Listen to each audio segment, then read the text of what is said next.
हाँ जी दोस्तों, तो welcome back. My name is Neeraj Sharma. आप इस वीडियो को कहां से देख रहे हैं, आपका नाम और आपके शहर का नाम इस वीडियो के कमेंट बॉक्स में जरूर बताइएगा। अगली वीडियो में मैं आपका नाम जरूर लूंगा। और अब सीधा सीधा बात कर लेते हैं आज के इस केस के बारे में। तो इस केस की डिटेल्स के लिए मैं नीरज शर्मा आपको लेकर चलता हूं बेंगलोर में। बेंगलोर में 2011 में साहिल नाम का एक लड़का जो एक बहुत अच्छी मल्टीनेशनल कंपनी में जॉब कर रहा था और कुछ ही दिन पहले उसकी शादी हुई थी। उसके पास उसकी कंपनी से एक फोन आता है और फोन करने वाला व्यक्ति उससे बोलता है कि कुछ समय के लिए आपको मुंबई आना पड़ेगा, क्योंकि मुंबई में आपका एक छोटा सा असाइनमेंट है, आपको उसमें से बहुत कुछ सीखने को मिलेगा। जैसे ही साहिल को इस बात का पता चलता है तो वो खुश होता है। वो खुश होता है ये सोचकर कि अगर मैं मुंबई इस असाइनमेंट के लिए जाऊंगा तो शायद मेरा इंप्रूवमेंट होगा, मेरी नॉलेज में इंप्रूवमेंट होगा और मुझे प्रोग्रेस 100% मिलेगी। लेकिन वो मन ही मन दुख भी होता है, क्योंकि उसकी नई शादी जो हुई थी। लेकिन अपने करियर को आगे रखते हुए अपनी पत्नी को मनाकर वो सीधा मुंबई पहुंच जाता है। मुंबई पहुंचने के 2 हफ्ते बाद वो एक दिन अपनी पत्नी, जिसका नाम था तानिया, लड़के का नाम था साहिल, उसकी पत्नी का नाम था तानिया, तानिया को फोन करके पूछता है कि तानिया, क्या तुम मुंबई आना चाहती हो? जैसे ही साहिल ने तानिया से मुंबई आने के बारे में बात करी तो तानिया बहुत ज्यादा खुश हो गई। उसके चेहरे पर बड़ी सी मुस्कान आ गई और उसने बोला कि मुंबई देखने का तो मेरा बचपन का सपना था और मैं भला मुंबई क्यों नहीं जाऊंगी। सीधा सीधा साहिल उससे बोलता है तो फिर फिक्र किस बात की, तुम जरा सी भी चिंता मत करो, 7 अक्टूबर 2011 का तुम्हारा रिजर्वेशन पक्का हो चुका है। उधर तानिया पूरी तरह से खुश हो चुकी थी। साहिल फोन काट के अपने काम के लिए चला जाता है। अब दिन आ जाता है 7 अक्टूबर 2011 का, जब तानिया अपने लगेज को पैक करके सीधा सीधा अपने निर्धारित समय पर और अपनी ट्रेन में, अपने स्टेशन पर जाकर अपनी ट्रेन में जाकर बैठ जाती है। अब बात थी तानिया के तकरीबन 1000 किलोमीटर के सफर को काटने की। उस 1000 किलोमीटर के सफर को काटने के लिए तानिया कई बार अपने घर वालों को, कभी अपनी मम्मी को तो कभी अपने पापा को, तो कई बार साहिल को फोन कर करके बता रही थी उसके रास्ते में जो जो चीजें आ रही थी और जो उसको थोड़ी सी भी अजीब या यूं कह लीजिए कि वंडरफुल या उसे अट्रैक्ट करने वाली लगती थी, वो उन सभी के बारे में अपने दोस्तों को, मम्मी पापा को या फिर साहिल को बता रही थी। अब कुछ देर के बाद उसके पास कुछ खाने का सामान था, अपने खाने के सामान को निकालकर वो खा भी रही थी। अब उसकी मुलाकात उसी ट्रेन की बर्थ में, जिस सीट पर वो बैठी हुई थी, उसके जस्ट सामने 2 लोगों से होती है। वो लोग तानिया की तरफ देखकर मुस्कुराते हैं। धीरे धीरे तानिया भी उन्हें देखकर मुस्कुराने लग जाती है। अब उनमें हल्की सी बातचीत होती है और इसी हल्की सी बातचीत के दौरान वो दोनों लोग तानिया से पूछते हैं कि क्या आज तुम पहली बार ट्रेन में मुंबई जा रही हो? और तानिया हल्की सी स्माइल लेकर उनसे बोल देते कि हाँ, मैं पहली बार मुंबई जा रही हूँ और इतना बड़ा सफ़र भी मैं पहली बार ही कर रही हूँ। तानिया जो भी खा रही थी वो लोग देख रहे थे, कई बार वो लोग खाते थे तो तानिया भी देखती थी। अब वो 2 लोग तानिया से बोलते हैं कि तुम जरा से भी चिंता मत करो, अगर तुम्हें कोई भी प्रॉब्लम होगी तो सबसे पहले वो प्रॉब्लम हमारे साथ आएगी। हम तुम्हें समझ सकते हैं, तुम्हारा पहली बार ट्रेन में, तुम पहली बार यात्रा कर रही हो और हम तुम्हारी सहायता करने के लिए पूरी तरह से तैयार है। हालांकि तानिया बोल देती है कि मुझे किसी भी तरह की कोई सहायता नहीं चाहिए। समय थोड़ा सा बीत जाता है। अब तानिया ने तकरीबन 800 किलोमीटर का सफर तय कर लिया था, केवल बचे थे 200 किलोमीटर। इन 200 किलोमीटर पर तानिया अपने हस्बैंड को फोन करके बताती भी है और उससे बोलती है कि केवल आने वाले कुछ ही घंटों में मैं तुम्हारे पास आने वाली हूं, क्योंकि 800 किलोमीटर पूरे हो चुके हैं। फिर कुछ ही देर के बाद तानिया के सामने जो 2 लोग बैठे हुए थे वो तानिया से बोलते हैं कि क्या आप चाय पियेंगी? तानिया बोल देती है कि नो थैंक यू, मुझे चाय नहीं पीनी। लेकिन तानिया के मना करने के बावजूद भी वो लोग 3 चाय मंगा लेते हैं और 1 चाय तानिया को दे देते हैं। तानिया खुशी खुशी चाय के कप को अपने हाथ में पकड़ लेती है और उनसे बोलती भी है कि चाय मंगाने की कोई खास जरूरत नहीं थी, लेकिन मंगा ली तो चलो मैं पी लेती हूँ। तानिया उस चाय को पी लेती है और उसके बाद में धीरे धीरे हल्का सा तानिया के सर में दर्द होने लगता है और देखते ही देखते तानिया बेहोश हो चुकी थी। 3-4 घंटे के बाद जब तानिया की आंखें खुलती हैं और वो अपने आप को देखती है तो वो ट्रेन के अंदर नहीं थी। असल में वो देखती है कि वो एक गाड़ी में बैठी हुई है और वो दो लोग जो उसके सामने बैठे हुए थे वो उसके अगल बगल में बैठे हुए हैं और एक व्यक्ति गाड़ी को चला रहा है। तानिया की हल्की हल्की आंखें खुलना शुरू हुई थी।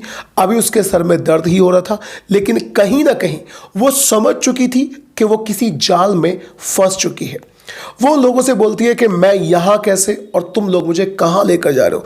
इससे पहले कि वो अपने सेंटेंस को पूरा कर पाती, उनमें से एक व्यक्ति तानिया को बहुत जोर से चांटा मारता है और उससे बोलता है कि जैसे हम करें बिल्कुल वैसे ही हमारी बात मानो, वरना तुम्हें मार कर इसी जगह फेंक देंगे कि किसी को पता भी नहीं चलेगा। और दोस्तों, अब मजबूर तानिया क्या तो सपने देख रही थी मुंबई जाने के, अपने हस्बैंड से मिलने के, लेकिन अब वो मजबूर तानिया की आंखों में केवल और केवल आंसू थे। और कुछ ही घंटों में तानिया एक ऐसी जगह पर जा पहुंची जिसके बारे में उसने सपनों में भी कभी इमेजिनेशन नहीं किया होगा। उसने कभी सपनों में कल्पना भी नहीं करी होगी कि वो कभी कोठे जैसी जगह पर जाएगी। अब तानिया को उन दो लोगों ने एक कोठे पर ले जाकर बेच दिया। उसकी कीमत लगाई जाती है पूरे 45,000 रुपए। तानिया उन दोनों लोगों के सामने गिड़गिड़ाती है, उनसे हाथ जोड़ती है, लेकिन वो तानिया की एक भी बात नहीं सुनते। उसको धक्का देकर उस कोठे पर फेंक कर चले जाते हैं। और अब बारी थी तानिया के मजबूरी में वो काम करने की जो कभी उसने सोचा भी नहीं होगा। तानिया को कपड़े दिए जाते हैं, उससे बोला जाता है कि तुम्हें ये कपड़े पहनो और अब तुम्हें ग्राहकों को रिझाना है, तुम्हें ग्राहकों की हवस को पूरा करना है। तानिया की समझ में नहीं आ रहा था। अब 3-4 दिन हो चुके थे। तानिया का रो रो कर बुरा हाल था। उधर उसका पति साहिल, खुद उसकी समझ में नहीं आ रहा था कि तानिया घर से आई है, उसका रिजर्वेशन भी था और वो वहां से ट्रेन में चढ़ी भी थी, लेकिन वो मेरे पास कैसे नहीं आई। वो रेलवे स्टेशन पर जाकर वहां के सीसीटीवी कैमरों को चेक करता है, सारी रिश्तेदारियों में फोन कर देता है, थाने पुलिस सब जगह इन्फॉर्म कर देता है, लेकिन अभी भी किसी भी अंदाज में उसकी पत्नी का कोई भी अता पता नहीं था। उधर कोठे के अंदर तानिया पूरी तरह से परेशान थी। 14-15 दिन हो चुके थे और अभी तक तानिया कुछ करने के लिए, यानी वो गंदा काम करने के लिए तैयार नहीं थी। लेकिन 16वें दिन तानिया से बोला जाता है कि अगर तुम अब नहीं करोगी तो तुम्हें मजबूरी में बहुत ज्यादा प्रताड़ित किया जाएगा। अब तानिया मजबूर हो चुकी थी और वो समझ चुकी थी कि अब उसे वही करना पड़ेगा जो इस कोठे पर रहने वाली और बहुत सारी उसके जैसी मजबूर औरतें कर रही हैं। इसी चक्कर में 16वें दिन तानिया अपने कपड़े पहन लेती है, कोठे के दिए हुए कपड़े पहन लेती है और अब वो ग्राहक को लेकर एक रूम के अंदर चली जाती है। यानी तानिया को एक ग्राहक आकर चुनता है और उसे लेकर रूम के अंदर चला जाता है। जैसे ही वो ग्राहक तानिया को लेकर अंदर जाता है, तानिया की आंखों में आंसू आ जाते हैं। तानिया उसके पैरों में पड़ जाती है और उसे अपने बारे में पूरी बात बताती है कि कैसे वो अपने हस्बैंड से मिलने के लिए जा रही थी और कैसे वो यहाँ आकर इस जाल में फंस चुकी है। अब वो व्यक्ति, आप कह लीजिए कि वो व्यक्ति भला व्यक्ति तो नहीं होगा जो व्यक्ति कोठे पर जा रहा है, लेकिन फिर भी वो व्यक्ति उससे बोलता है कि तुम मुझे बताओ कि मैं तुम्हारी कैसे सहायता कर सकता हूं। तो तानिया उससे बोलती है कि बस तुम कैसे भी करके मेरे हस्बैंड को फ़ोन करके मेरे हाल के बारे में बता दो। वो व्यक्ति उसको फ़ोन देता है और बहुत दबी आवाज़ में तानिया अपने हस्बैंड को फ़ोन करती है। साहिल का बुरा हाल था। जैसे ही वो फ़ोन उठाता है तो उसके चेहरे पर हल्की सी मुस्कान आती है और वो उससे पूछता है कि तुम कहाँ कहाँ कैसे कैसे हो। तानिया को कुछ भी नहीं पता था किस कोठे में है और कौन सी जगह पे है। She almost new almost nothing. अब उसकी हेल्प करने के लिए तानिया के सामने ग्राहक था और वो व्यक्ति, आप उसे भला इंसान जरूर कह सकते हैं क्योंकि उसने बहुत अच्छा काम किया।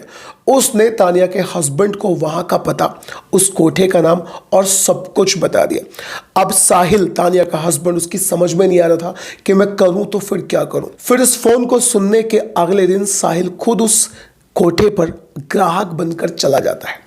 उसके सामने लड़कियों को बुलाया जाता है और वो जब तक लड़की नहीं सिलेक्ट करता, जब तक उसके सामने तानिया नहीं आ जाती। तानिया उसके सामने आती है और जब इन दोनों का आमना सामना होता है तो पूरा सीन देखने लायक था।